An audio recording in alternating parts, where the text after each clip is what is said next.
Hello guys, હું છું કિરણ બરવાળિયા। અમે ફરી આજે ઉજ્જૈનમાં અમારી સેકન્ડ ટ્રીપ છે, સેકન્ડ ડેસ્ટિનેશન છે, જેનું નામ છે ઋણમુક્તેશ્વર મહાદેવ। તો હા મિત્રો, તમે જોઈ શકો એમ અત્યારે અમે આવી ગયા છીએ ઋણમુક્તેશ્વર મહાદેવના પરિષદમાં। તો અહીંયા તમે જુઓ ને, તે બહુ મસ્ત એક મહાદેવનું મંદિર છે, જે વિશ્વવિખ્યાત છે ઋણમાંથી મુક્તિ માટે। તો હા ફ્રેન્ડ્સ, તમે જો કોઈ પણ કર્જમાં હોય, અહીંયા એવી માન્યતા છે કે આપણા પર કર્જ હોય, લેણું હોય, અને જો આપણે પૂરું કરવું હોય ને, તો આ મંદિર આવવાથી પૂરું થાય છે। અહીંયા એ ટાઈપની મતલબ પૂજા કરાવવામાં આવે છે।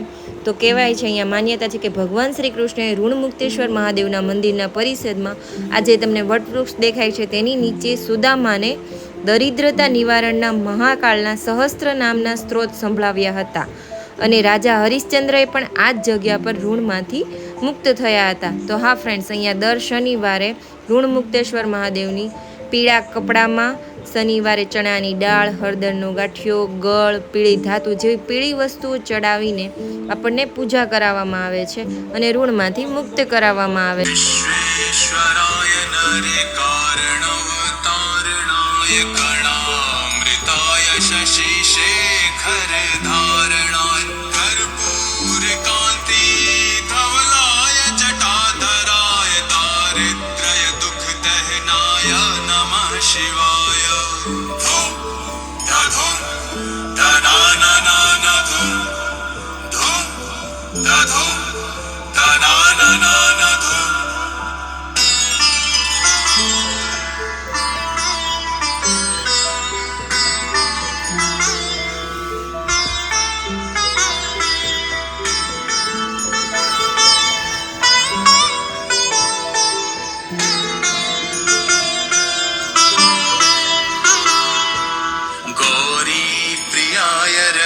शकलाधराय कालान्तिकाय भुजगधिप कंकणाय गंगाधराय गजराज विमर्दनाय दारिद्र्य दुख दहनाय नमः शिवाय। ओ बैल वाले तुम हो निराले, तुझको नमन है मेरे डमरू वाले। भक्ति प्रियाय भवरोपयापहाय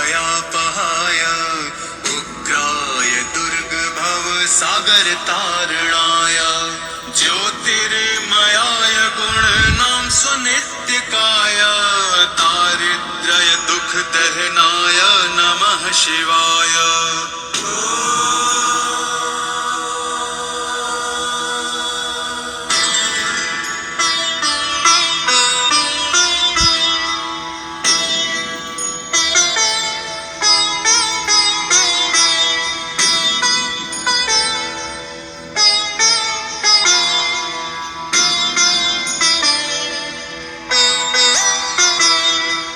चर्मंबराय शव भस्म विलेपनाय भालेक्षणाय मणिकुंडल मंडिताय मंजीर पादयुगलाय जटाधराय दारिद्र्य दुख दहनाय नमः शिवाय।